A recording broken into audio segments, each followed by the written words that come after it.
Hey, what's up, everybody? Bro Trio here, and I have just beaten Horizon Forbidden West, and I have to talk about it. So we are doing a What You're Playing powwow, the first in a while, but It has been a while. Horizon Forbidden West is probably one of the biggest games I've played in a long, long time. I won, well, I didn't 100% the game. I got the Platinum Trophy, and it took me 113 hours. Wow. So, when this game came out, I literally took off an entire week for work. I had some paid time off, so I took off that week specifically to play Horizon Forbidden West, which I did non-stop, and still barely even put a dent in it. So here we are, I don't even know, almost a month later after release, and Yeah, I finally have done it. After that week, weren't you like 30-something%? Yeah, a whole week of playing almost non-stop, like noon to 4 a.m. play sessions, 30%. It's massive. That is a lot of robot animals killed. I still haven't even fully discovered every single little thing on the map. Like, there's still some decent bits of fog on the map. It's crazy. So, Horizon Forbidden West does so much right. In my opinion, it's one of the best ways a sequel can be a sequel, because it doesn't really, like, change things up too much, but it definitely and uncontestedly, like, improves on the original.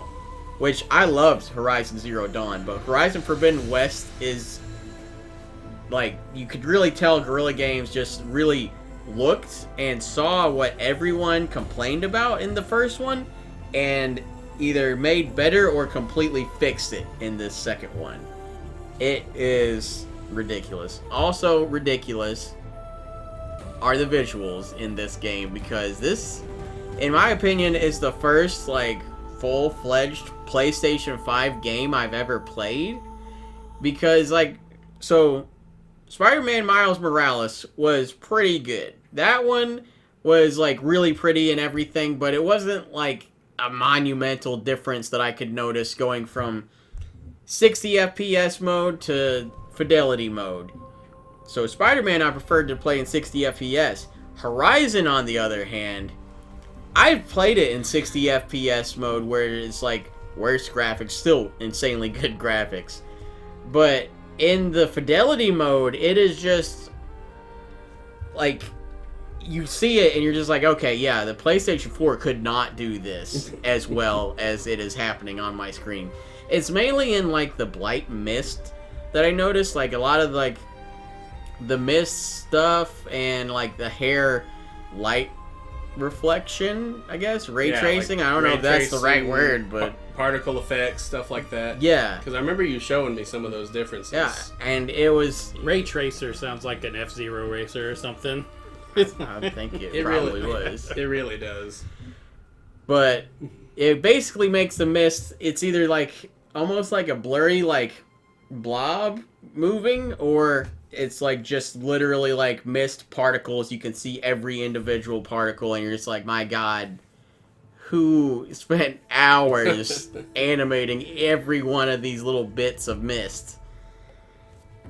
So, moving on into the gameplay, because Horizon Forbidden West plays like the first one, but better, because the melee combat has been fully refocused. It's still, you still have, like, light attacks, strong attacks, but now you have combos too, so you can even do, like, and you have to unlock them in skill trees. It's really cool, because you can do, like, a cool, like, swift fast combo, or you can do, like, a slow but heavy combo, and, like, swift and fast is fast but doesn't do as much damage. Heavy does a lot of damage, but you could get hit easily.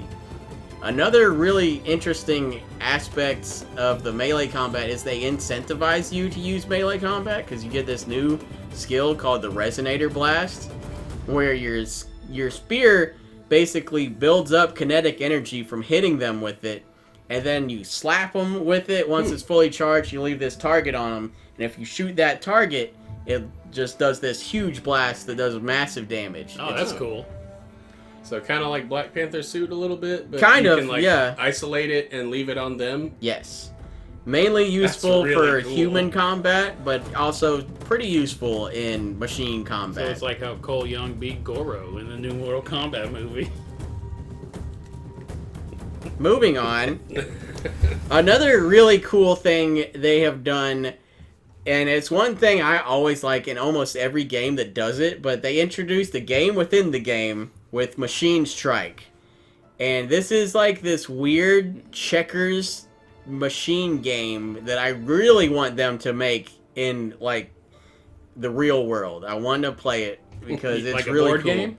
Oh yeah, your collector's edition came with one Yeah. of the pieces, right? Yeah, and it's basically like a weird checkers, but every machine has its own abilities and like can move. It's really intricate and easy to pick up, but it is hard as hell to explain because every machine can move differently, attack in a different range, and a lot like that. All right, But that game versus Gwent, which one's better? ooh, that versus Gwent, that's ugh.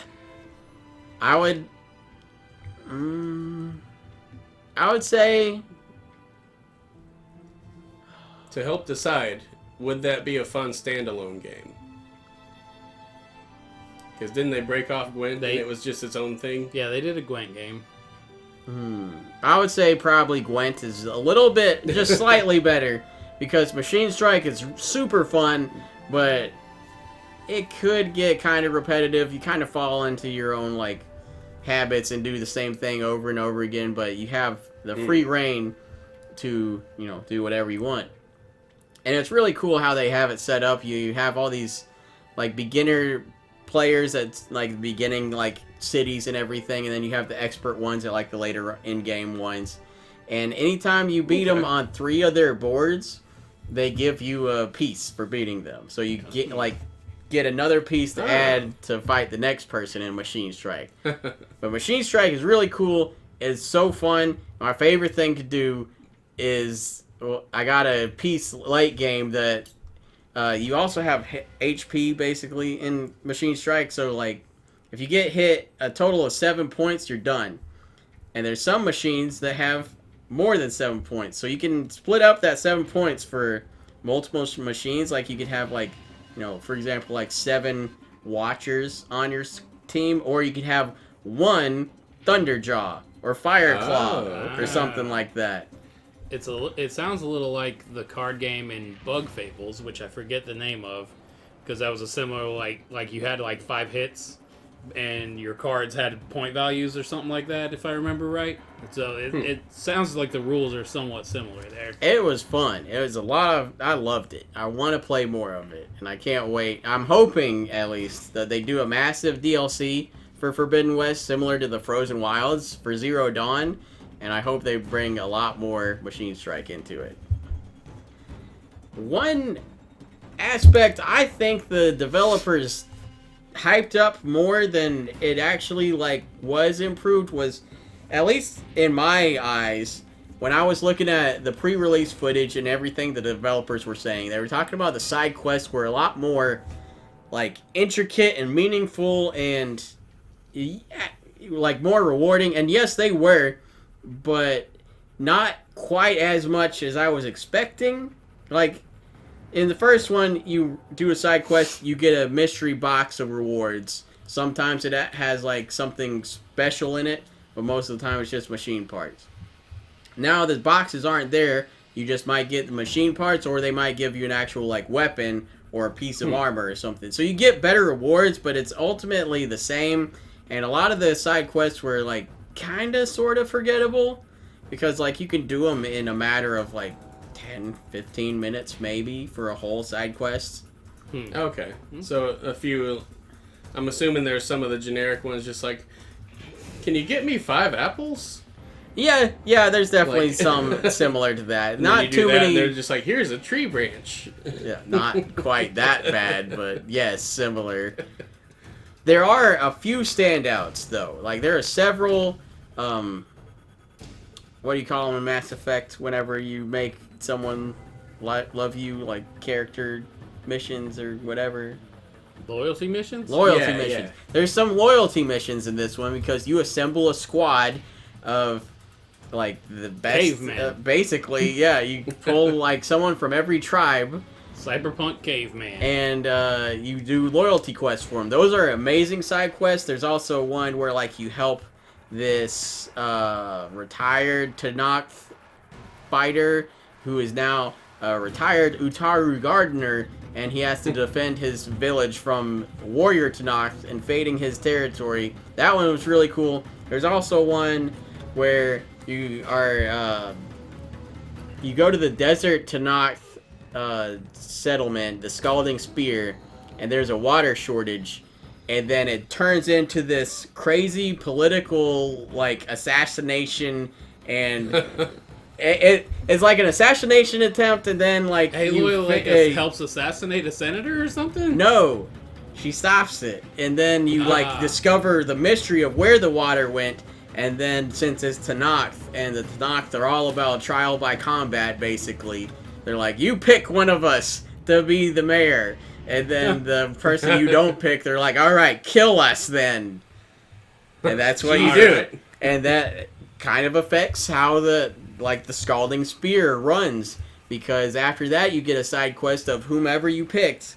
And it kind of like embellishes that character a little bit more. I don't think it really matters. It just is like, do you like him better or her better? And that's pretty much it. One really small but interesting thing I loved about it, because I like it in any game that does it, is you have the ability to dye your armor.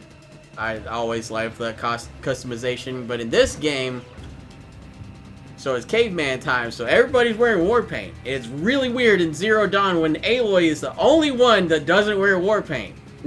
Now you can wear war paint, and it's awesome.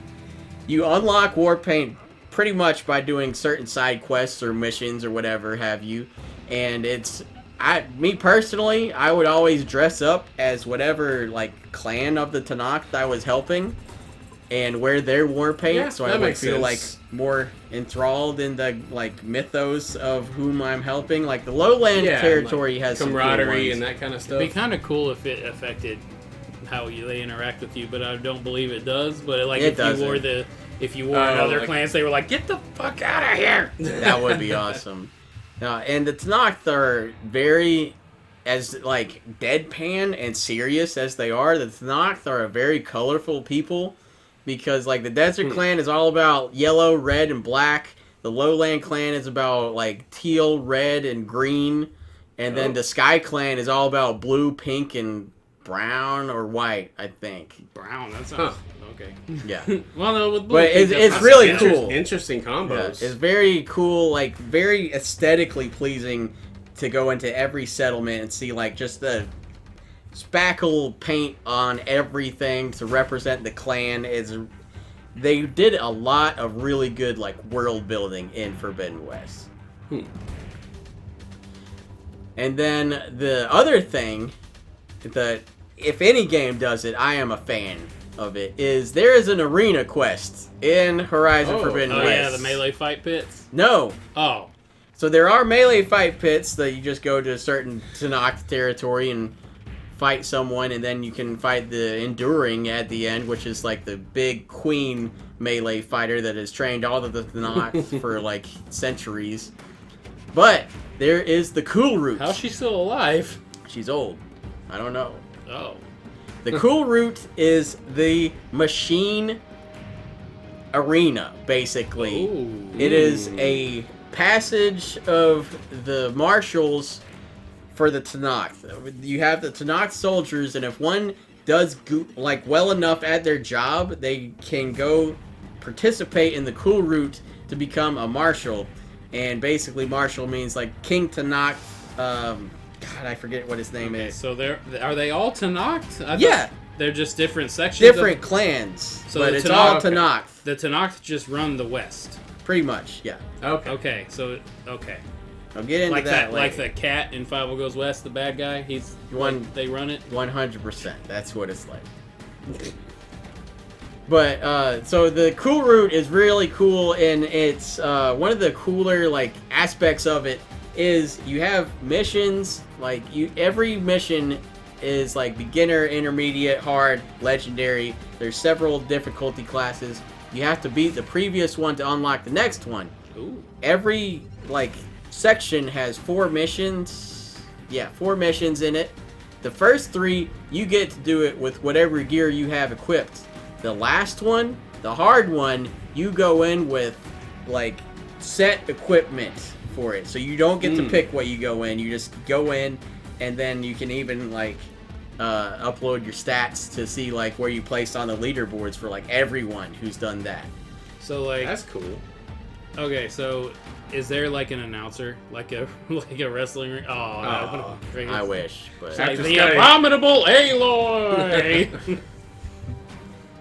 Oh, hit him with the shock trap or whatever the hell. I wish they had that now. Yeah, because I know that was one thing I've seen from this game is there's a lot of like fine touches, and I know one of them is her dialogue.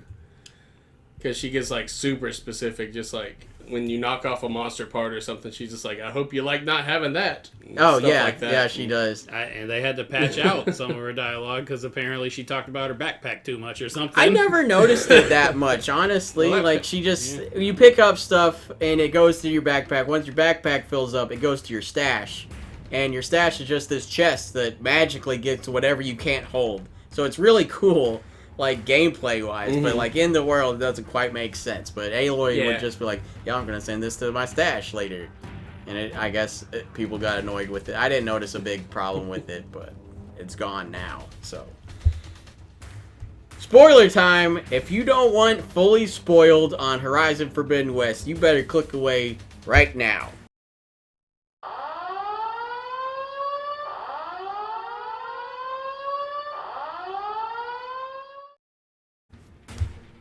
Are you still here? Okay, because I'm about to talk about all the machines. Or at least 3 main ones I really like. So, Forbidden West has a lot of new machines. We go from kangaroos to hippos.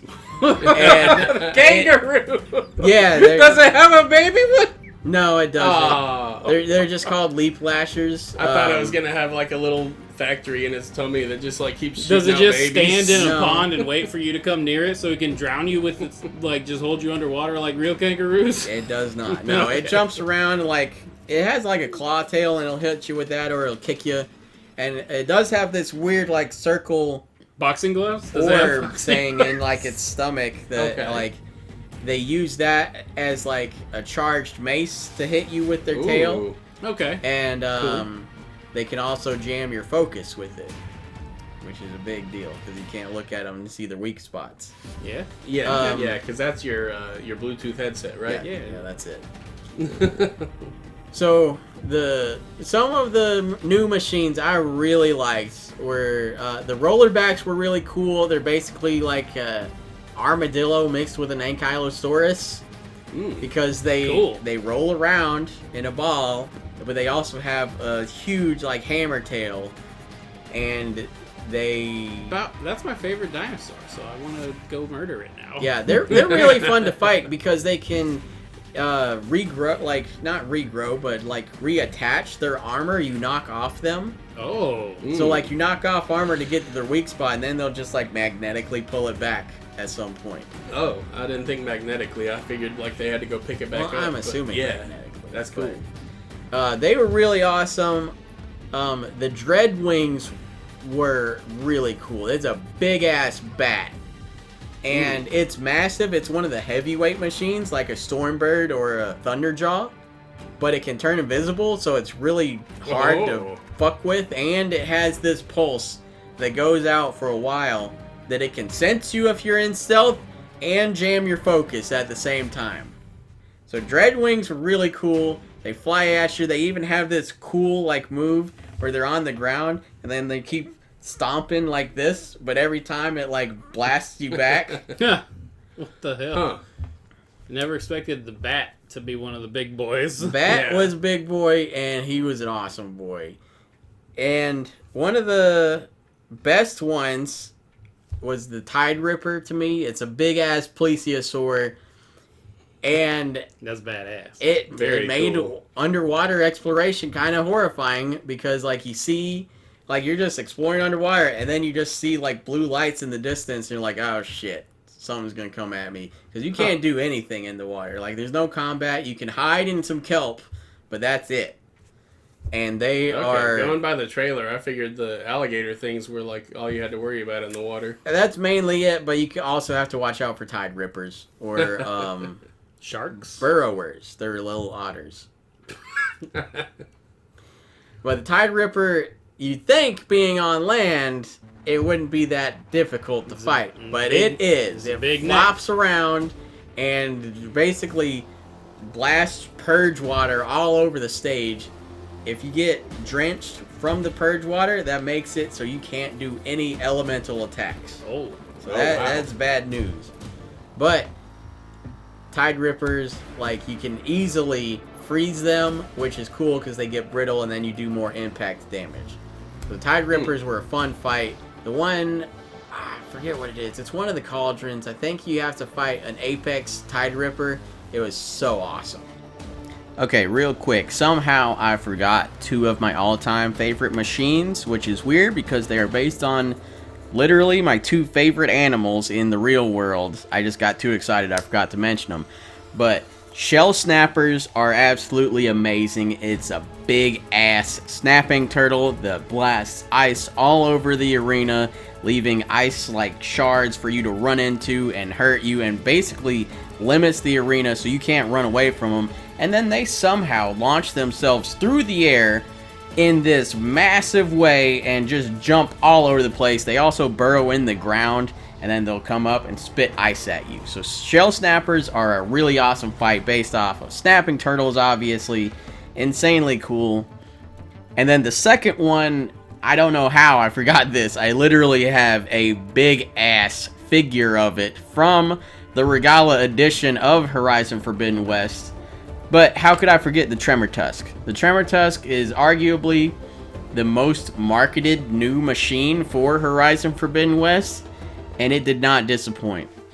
They deal fire damage, they slash at you with all four of their tusks, they'll pick up rocks out of the ground, light them on fire, and throw them at you. They have cannons mounted on their backs that they'll blast you with. They have shock cannons mounted on their backs that they'll blast you with. They have a shock wave whenever they stomp down, and they have berserk powder like in their trunk, so they will berserk themselves, making themselves more strong against you, and making a strong enemy even stronger is just ridiculous. And the Tremor Tusks are never easy to take down. I think even when you get good at it, it's still like one wrong move and you can just bite it immediately. So Tremor Tusks were one of the best new machines in the game. They are also just so badass to look at. And then probably my favorite new machine, the Slaughter Spine. It's in the name. It's ridiculous. It's a Spinosaurus. Yeah, and you showed me that thing. It's huge. It's scary. It's got big ass spines. It's got a big ass tail. It does plasma damage. It shoots plasma rockets. Shit. It does like everything to you that it possibly can. The Slaughter Spine is one of the coolest looking and coolest to fight, especially if you get a chance to fight an Apex Slaughter Spine. They really like deal a lot more damage and take a lot less. It's one of the better fights in the game. And that's another thing about the machine types, is there's Apex versions. Basically, similar to Breath of the Wild, how you kill like enough red bokoblins and you start seeing more blue ones. If you kill enough machines, you start seeing Apex versions of those machines. Okay. So, Cool. Slaughter Spine normal, I don't know if this is 100% accurate, but say, for example, a Slaughter Spine is weak to acid normally. The Apex may not be weak to acid. Okay, So the Apexes change up their weaknesses a good bit. So is that's a little like, And well, they do a never mind. lot more damage and have a lot, like, better attacks. It's similar to, like, the Apexes from Monster Hunter. Yeah, I think they keep the same weakness in Monster Hunter, but they change their like attack pattern. Yeah. I was about to compare it to Monster Hunter, Like but new they attack keep the same patterns weakness. and like So different elements and stuff like that. Yeah. It's really awesome. Now we're getting into super hyper spoilers. So if you haven't clicked away yet, I'm about to spoil the shit out of the story.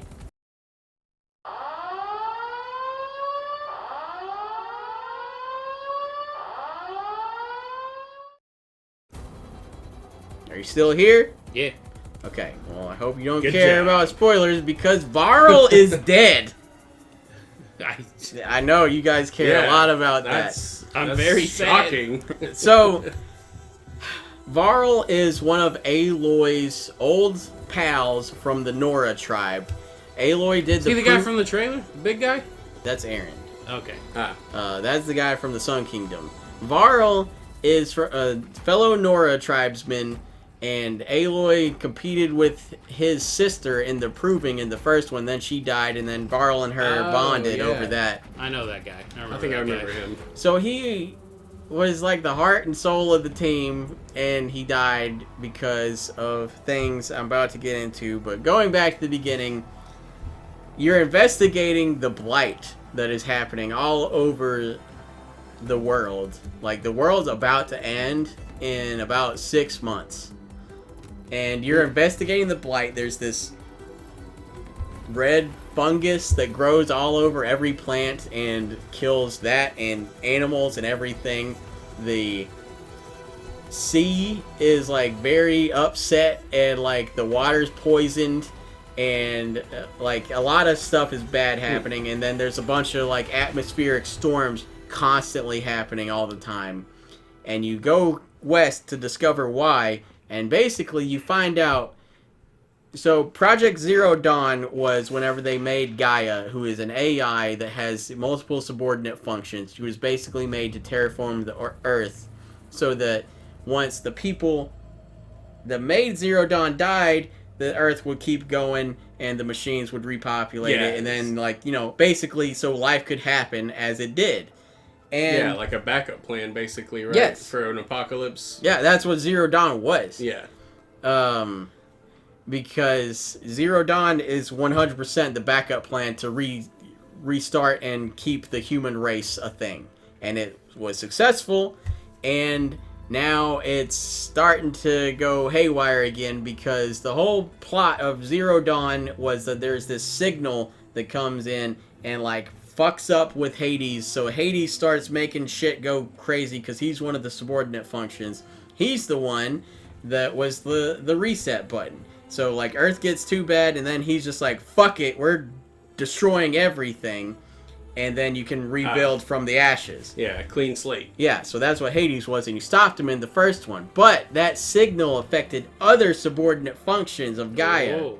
So there's Hephaestus, who is the one that makes all the machines, and he's going buck wild in this one. There are so many new machines, and there is...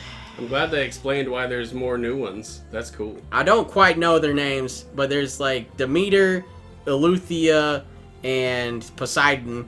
But they're all based off of names like that. But Poseidon obviously controls the water. One of them controls the nature, and one of them controls the atmosphere. So basically, you enter the West, and you're just like, okay, we gotta gather these functions and get them to cooperate and play nice with Gaia so we can save the world. And then you're going to get them, and then you just get sideswiped by these weird future people with alien mechs. What the? Bam! Bam! What the fuck just happened? Yeah. So What? I haven't seen anything of that. So you get sideswiped by the Far Zeniths. They are this Aliens? No, humans. The Far Zeniths are this group of people that was around with like Ted Farrow and Elizabeth Sobek back when they like lived, before they started hunkering down trying to make Project Zero Dawn and everything. They were like this weird, like, not necessarily a cult, but like a higher life, like rich people, like, I don't know, higher, like a high class society. They basically made like an arc. Kind of, yeah. And they left. They went to some other place across Ah. the galaxy. Wally. Yes, basically it's Wally. And now they're back, and you're just like, what are these Zenith ancestors doing? And they're covered in this weird shield that you cannot penetrate. And they have these weird specters that are basically like little tentacle mechs, but like Iron Man's suit from Endgame. Like they just nanotech bullshit out of nowhere. Oh my god. Oh wow. So they're really interesting to fight. You hit them with acid, and they can't handle it, and it's awesome. But they can just like make guns, or they can make like stabbing weapons. It's really weird. So these future people come in, and not only are they future people, but you see behind them they have another clone of Elizabeth Sobek. So Aloy is a clone of Elizabeth Sobek, and she's looking at herself because they have another clone. Because Elizabeth Sobek is an Alpha Prime member, so she has access to everything across the globe through like the Pharaoh technologies and the doors and stuff. So it scans Aloy's face and she can enter it. But since the Zeniths have their own clone of Elizabeth Sobek, they can now enter anything on the planet like that way. What the hell? So a lot of shit happens to stop the Zeniths, and then you eventually find out they are not the ancestors of the Far Zeniths. They are the Far Zeniths from like thousands of years ago. Oh. They have like randomly perfected immortality, basically. So it's not cryo sleep or anything. They just live Nope. forever. Okay. What Yep. the fuck? And they are the ones that sent the signal to make Gaia's subordinate functions go haywire. Oh. Because they want the Earth for themselves. Yeah, they're resetting the Earth for themselves. Yes. Ah. Or so we're led to believe. Oh my god. Yeah. So, right when you get to the end, like, you're taking it to the Far Zeniths, you rescue all of Gaia's subordinate functions, and so you now have, like, the plant one, the Poseidon, the, Sky one. Yeah. They're all on your side, including Hephaestus. Oh. And so now that you have Hephaestus on your side, you're going to storm the Zenith base because they have Gaia, they killed Varl, and you're sick of it, and you're about to stop them because they're trying to end the world.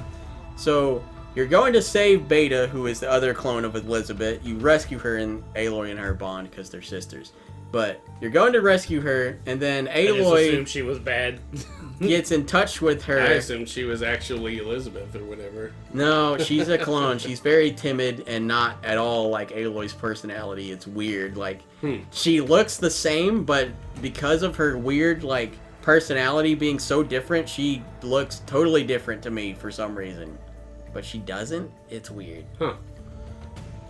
But coolest part of the game, like one of my favorite moments, was you contact Beta in the Zenith base, and she dials into the weird like Iron Man nanotech like site that's producing all of the specters, which are the tentacle monsters, and then it starts producing machines at a wildly fast rate. So then you're storming their base with machines, Oh my and God. they're coming at you. So you got like Slaughter Spines and Thunder Jaws attacking like literally like thousands of specters. It is a really cool scene. What are specters? The That sounds tentacle awesome. machines. Okay. So then you find out that the Zeniths are actually running from something. Fuck! Because they're fucking stupid and tried to do like that Transcendence movie with Johnny Depp where he makes himself into like the internet. Oh, okay. They tried to do that and it did not work. They did it with like thousands of people, and it just conglomerated into this weird ass hive mind, and and now it's pissed. Like, it's self-aware and it's mad, and it destroyed their home world, and it's coming here. So they were basically using us to like grab the Gaia like terraforming thing and go to another planet and run away. Oh, okay.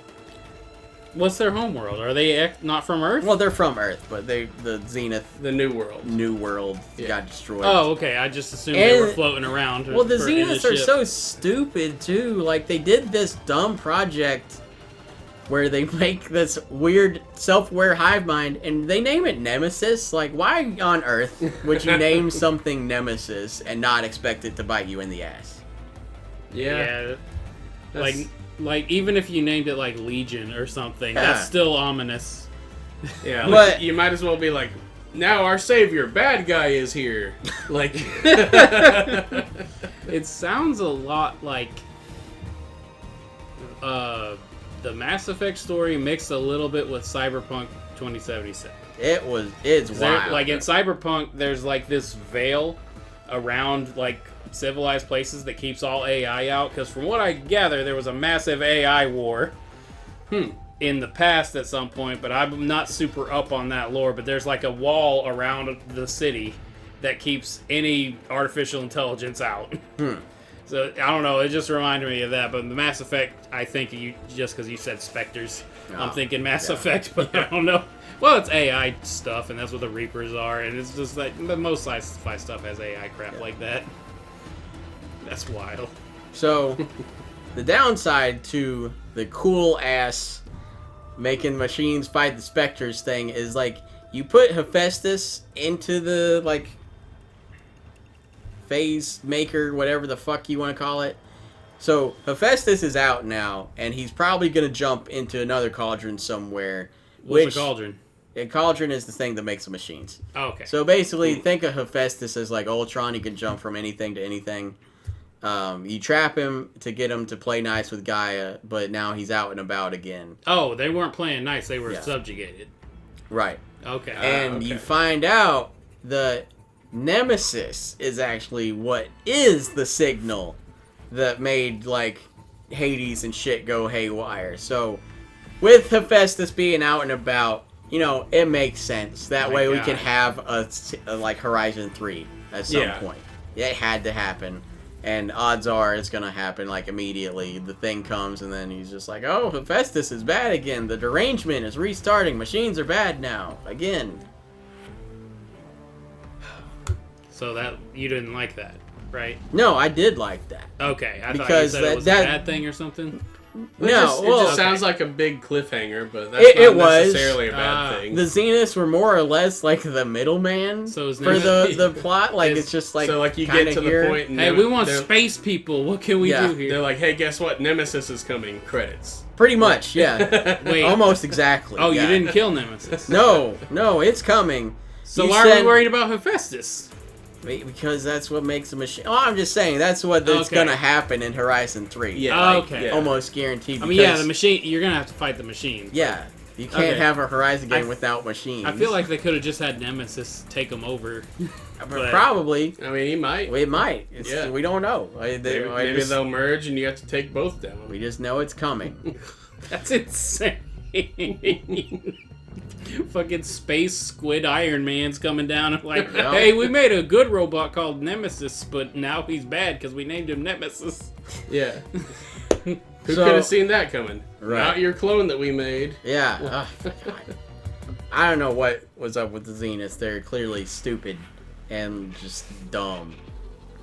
If I had to name one negative about Horizon Forbidden West that just kind of irked me a little bit was the lack of Regala. Regala is this warrior queen Tanakh badass, and she is overriding machines and wreaking havoc across the entire Forbidden West.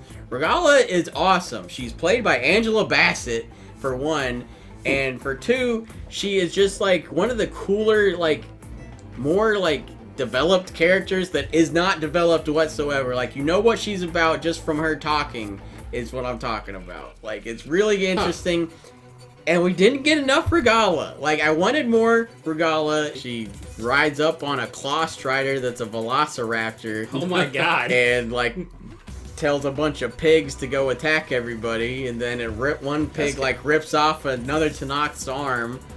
It was She's awesome. Like, there's robot That's- pigs? yeah, there's Okay. there's warthogs. That's kind of weird because wasn't the big version called The Regala Yeah. edition, yes. I She figured- has trimmer tusks and built them out Huh. and everything. I And figured she's- that would have been like a big deal, whatever that word That's meant. for Yeah. DLC. That's what I thought too.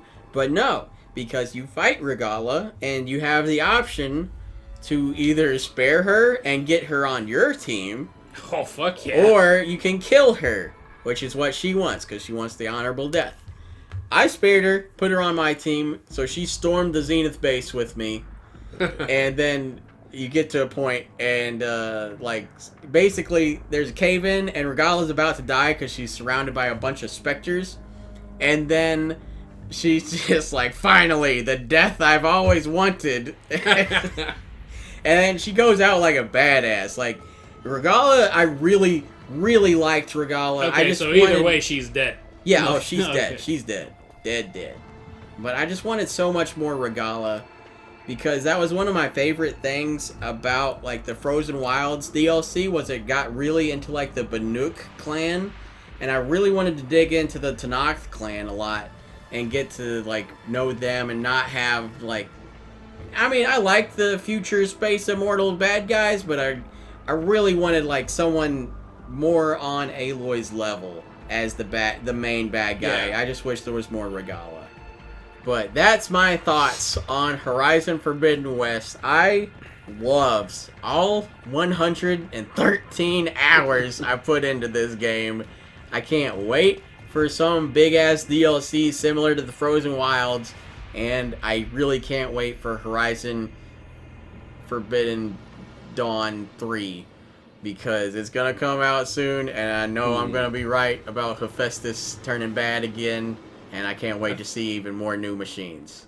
But if you liked a certain machine in Horizon Forbidden West I didn't name, let me know in the comments. Don't forget to like and subscribe, and stay tuned to Bro Trio for more powwows and anything we may talk about in the future. I'm gonna find some way to sneak Horizon into something. And coming soon, I am already a few more hours into Elden Ring than he was with Horizon. And now I'm I'm going around, I'm mopping up all my bosses that I marked on my map that I wasn't ready for yet. I'm getting all the legendaries. I'm going to have this thing platinum soon, and get ready for that powwow. It is going to be a doozy.